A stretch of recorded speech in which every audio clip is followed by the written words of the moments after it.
right, so before we start, give us your name, your profession. Cool. So my name is Kevin. My artist name is Master Mold. I'm a rapper, producer, uh, DJ on the side, photographer on the side, but mainly rapper. Okay, where did you come up with the name Master Mode? So at first, this is before I was taking rap seriously. I had another name beforehand. It was called GSB. Siri picked it out, and it was a stupid name. And then once I started to become serious, I love like comic books and stuff like that. So there's this villain from X-Men called Master Mode, and the idea and just pretty much like the word escapes me, but just the idea of him being the carbon copy of the Sentinels that they had to like fight, Mm-hmm. you know, it kind of it was like a play on words because I am the one of one and everything else before me or after me is a clone.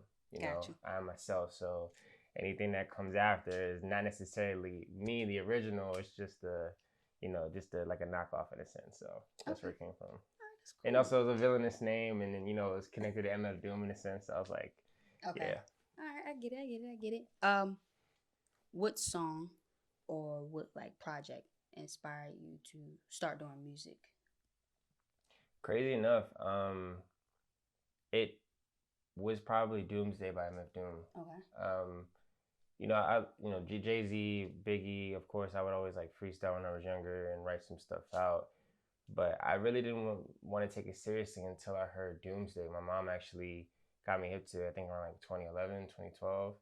And or like 2010, but once I was listening to it and I was like seeing that he was himself and not like everybody when it came to rap and he was having fun with it, I immediately like fell in love with that. So I was like, damn, if he could be comfortable doing it himself, and also Our Future too, like they don't get enough credit. They literally like paved the way for like up and coming artists because they were themselves as well. Mm-hmm. So it was really those two entities that really sparked that idea, and then also my friends too. My friends Mike and Bowie, who passed, they would freestyle in the basement, and I told them I freestyled, I rapped, and they encouraged me to jump in the cipher with them. And then once they heard that what I can do, they pushed me to continue to rap more and be in their group. So it's really just a trifecta for real. Okay. Which came first, rapping or producing? It was definitely rapping. Like I said before, I took it seriously. I was just rapping off of YouTube beats, instrumentals from like the 90s and early 2010s and stuff like that.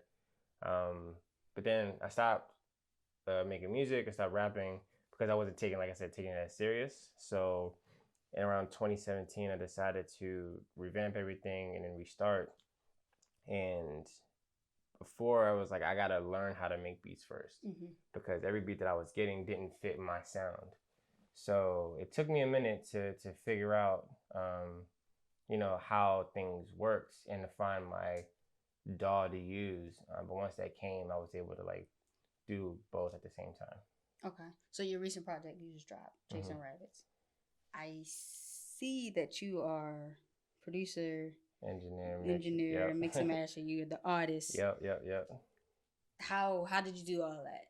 Well, so all my projects that I've released since I started taking it seriously, they're all produced, engineered, mixed, mastered by myself. So it honestly started from the first project. It it was like a learning experience. Somebody told me that everything can't be perfect, Mm-hmm. right? So you start off, you have to at least drop it and then learn from like mistakes, challenges, things that worked, didn't work. So once that started to happen and project after project started to come along, I started to become very confident in my production skills. So with this album, it's really a combination of beats that I made last year and songs that I produced last year and stuff that I started to do now. So around I guess like 2020 when like lockdown was happening, that's when I really locked in when it came to like producing and really honing my skills. So once I put all the things that I've learned together, at that point I was like, I'm just gonna do it myself. Okay.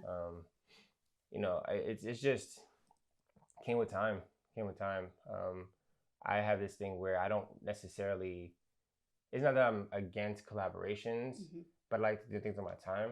And sometimes if I have to wait, I feel like my ideas don't come out at the time that I want them to come out. Gotcha. So I end up producing and mixing my own stuff.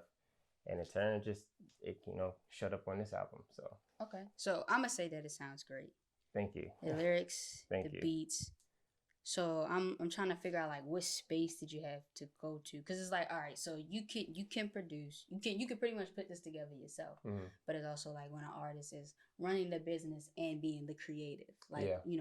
one thing won't get as much love as the other. Right. But it's like when you listen to it, everything got the same amount of love. So what like space did you have to go to like really like get there and be like, yo, all of this is gonna be great. Like it's gonna come out great. So, like I said earlier, the some of the music was recorded last year. That what got me to this point of everything being cohesive was truly just what I've experienced in the last few years. I lost my mom in 2020, and I was dealing with that, and I'm still dealing with it now.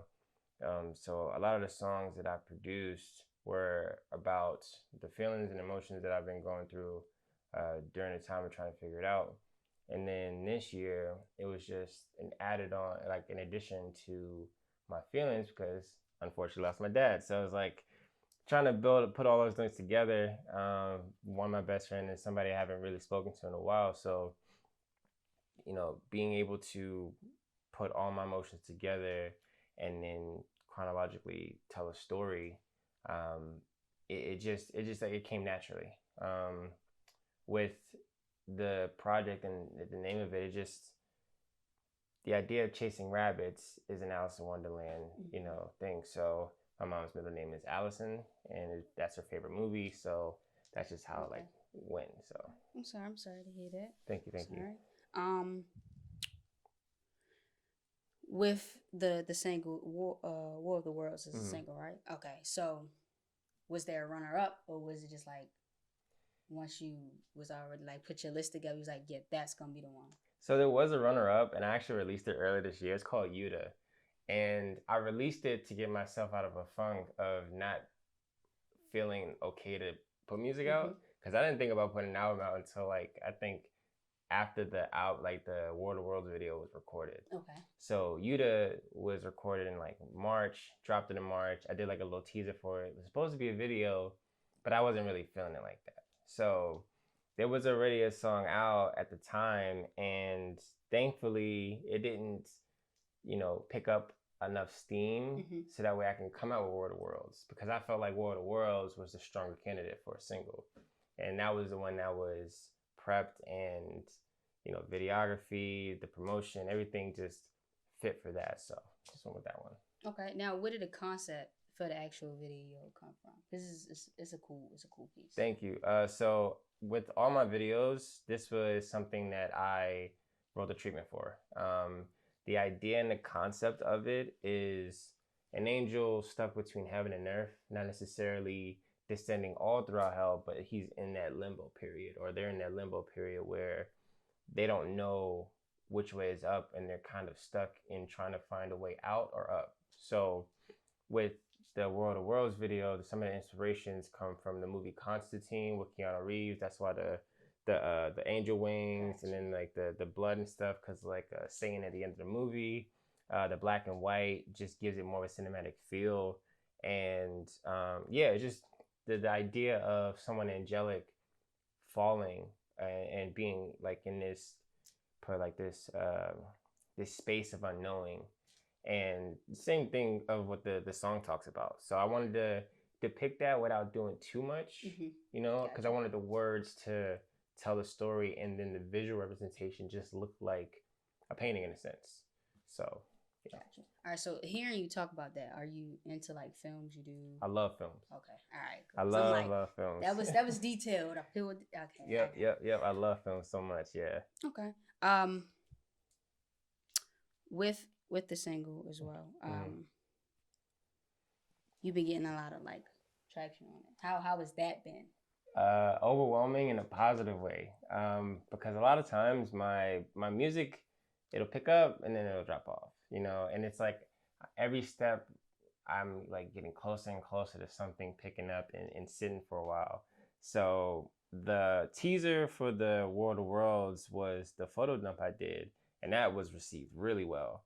And it was like the behind the scenes of my team and everybody getting the wings together. My girlfriend actually did the wings and helped with the set design. We were going around doing like trying to find the feathers for it. It was just a lot. So, the photo dump was a teaser, and she helped me with that as well, as far as what to show and not to show too much. Gotcha. And once the it was well received, we were like, all right, cool. Let's just do 7 seconds, not too long, not too short, just something for them to like, catch on to and want to like see more. So when the video actually dropped, that 7 second teaser dropped and it blew up way more than I thought it would. And I was like, wait a minute, this is actually pretty sick, but it's also kind of like nerve wracking because now I'm being seen for real. Yeah. So, but yeah, the DMs, friends hitting me up, texting me about it.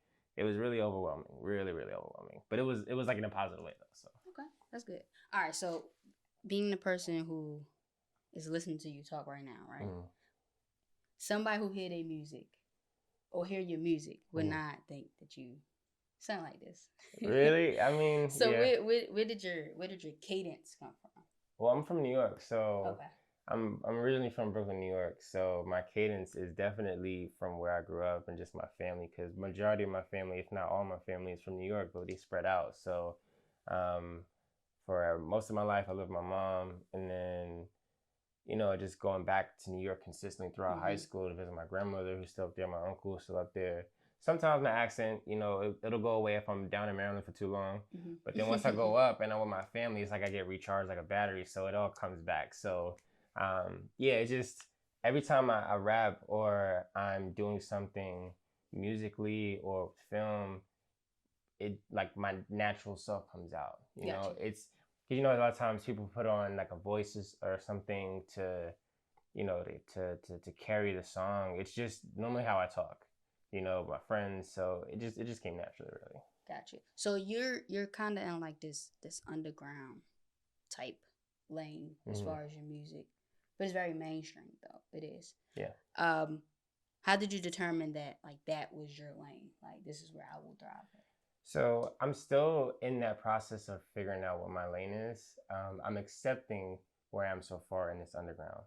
I have a few friends who have started music before me, a few years prior to me. So they're already at a point. And although they say, it takes time, I still sometimes feel like I'm chasing it. But the space that I'm in, the area that I'm in, as far as the underground rap scene, music scene in general, it just came with, I guess, the music. And I've noticed instead of me putting myself in this, the people put me in, Gotcha. So it's really based off of the feedback that I'm getting. And, I'm not tailoring it to anything specific. It's all my comfortability and what I want to, sound like or rap like. So, yeah. Okay. So from your Instagram program page, I can see that you perform quite a bit. Yeah. What does performing give you that like recording music doesn't, or just putting the music out doesn't? So, we're performing, it gives me the connection to the people who listen to my music or haven't heard of me before.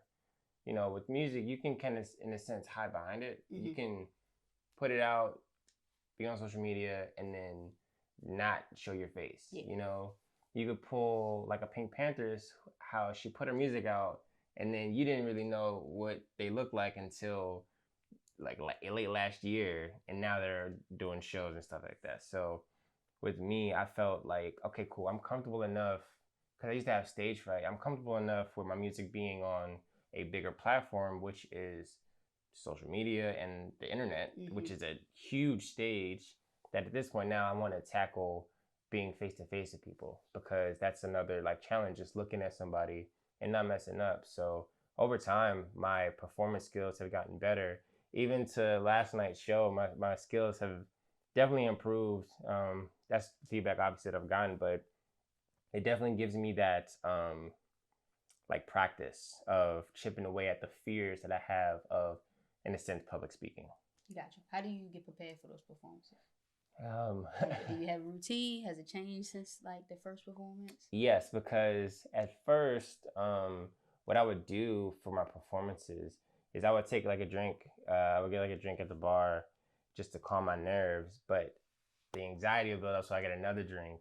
But then when I'm on stage, I get even more nervous because I'm like, I'm not gonna remember my words. So what I did, I think last year I stopped drinking in total. Like I don't drink alcohol anymore. So because I felt like social interactions, that was a crutch. That was something that was really just an assistance. So I was like, if I really want to do this, I have to do this as me. Yeah. Off rip. So now what I do is I just chill. I won't try to over practice my words the day of. Like of course I'll practice throughout the week or however long if it's spaced out the performance. But when I'm there or within that 24 hours, I just chill. I'll play games, watch a movie with my girl, I'll eat, chill out with my friends. But I won't envelop myself in the music because I realized if I'm too like focused on what I should say, I'll mess up, and people can see that. So I just relax as much as possible and just let it come. Okay. All right. So our last question. What would Master Mode like to be known for or remembered as? It would have to be, it's a good question. I think what I would want to be known for the most is the originality and the individuality and the independence. Those three things specifically. I know two of those kind of go hand in hand, but not to be like super brag or anything, but I don't know of anybody whose sound is like mine. You alluded to it. I love film. At first when I produced, it was to score film and movies because I also want to be a filmmaker.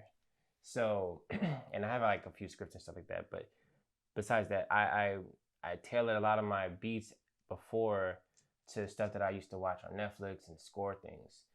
And my friend was like, just flip it, do 2 verses, and make it a rap song. So now you can hear those aspects of cinema and cinematography, and it gives you like a movie feel when it comes to a lot of my music. And to me, a lot of times people say the words tell a story, but for me, both tell a story, the words and the beat, and they go hand in hand. So I think those 3 things definitely are something. And then just the independence, there are people who make their beats and there are people who, go to studios and get beats from people. All are fine. But for me, being able to produce, mix, engineer, master, distribute, and then on top of that, do all my covers too. Besides one cover, there was one cover I didn't do myself, but everything, like I hand painted my cover for Chainsaw Rabbits. It's an oil painting literally sitting at the house. So to be independent and to stay independent is, I think, one of, if not the thing I want over everything else. Okay. So I think we're gonna be getting some movies from you too. Yeah, I actually do have so there's a movie that I've been writing for like the last 4 or 5 years. It's like in a treatment stage of doing like the blocking, but it's definitely something I really want to like get like out at a certain point in the next few years. But yeah, there's definitely a movie that I've been working on for a while. So okay, all right, I'm waiting for it. I'm gonna be waiting for it. Cool.